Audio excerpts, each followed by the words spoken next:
name's Megan. I'm one of the nurses here at Oasis Pet Hospital, and I'm going to talk with you guys a little bit about putting in ear medication.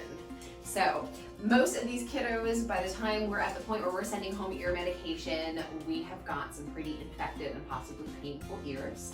So we are going to talk about some tips and tricks on getting ear medication into those ears. And then these are the same kinds of things that you can do to practice at home before your pet has an infection to get them comfortable with ear handling and medication application in case you ever do need it. So this is my buddy Kai. He's my pup, and he has had ear medication placed in his ears before because he has had ear infections before. So he's pretty well versed at doing this. Would you come here, buddy? Can you sit? So normally with any type of ear handling, touching, working with, we always want to start with just petting. So I'm going to show Kylo that I have some treats. Hey Kai, did you find something good to sniff, buddy? Come here, Kai. Good job. So I'm just going to start with rubbing his ears, and this is the same at home. If your pet does have an infection, tread lightly and pet gently. You don't need to do a very deep tissue massage. But with him, I know we don't have infection. He does occasionally have allergies, so his ears do get a little itchy. So he may shake his head during this process. That's pretty normal for him. Every time he gives me a pretty positive response, he doesn't react much when I massage his ears or pet at them. Just gonna give him a treat and tell him how good he is. He's such a good boy. And I'll work my way up to just putting a finger in his ear, and there you can see the little tickle response he gave me. I do that on both sides. Such a good boy. And again, Kylo is pretty well versed at having his ears handled. He's had medication placed in before. This is nothing terribly new to him. If this was something that he had never had done before, we would be moving a lot slower. So do take this all with a grain of salt. You will need to practice a little bit more if your kiddo is young or has never had anything applied to their ears, especially cleaners or medications. Yeah. So with ear medications, most of them come with a very long applicator tip on them. Most common one that we send home at our clinic is called Post-Tex. That whole applicator tip needs to go down into your pet's ear in order to administer the medication as deep as we need it. Dogs' ears are really neat in that they run in the shape of an L.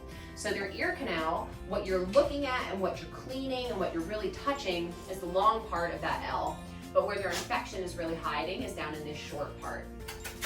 So we get Kylo over here. I ask him to sit. Good boy. We start with just massaging his ear. Good job. Flip back his pinna. The pinna is the outer flap of your pet's ear.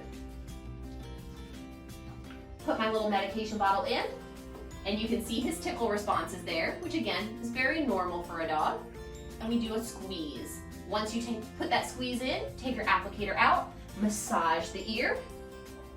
Your pet may shake their head, again, perfectly normal. We give him a treat, and we tell him how great he is.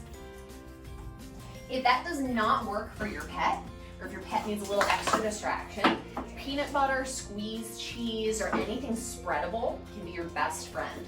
Reason being, if we show him what this is, and that he's allowed to come and lick it, we can rub his ears, put our application tip in, squeeze, go to our next ear, application tip, squeeze, massage our ear canals, and we've got both ears done.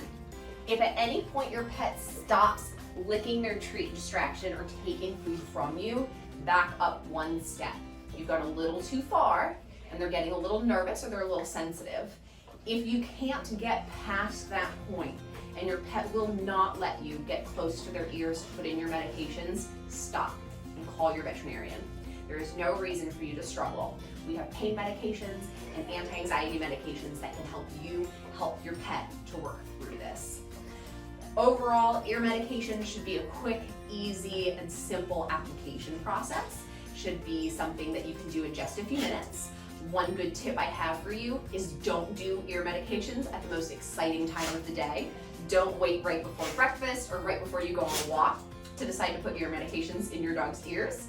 Best times to do them are calm, relaxing times, like when you're watching TV at the end of the day, or you've just gone on a nice long hike and you're back and cooling off and relaxing. Those are great times to do your medications or anything really where you need your pet to sit still.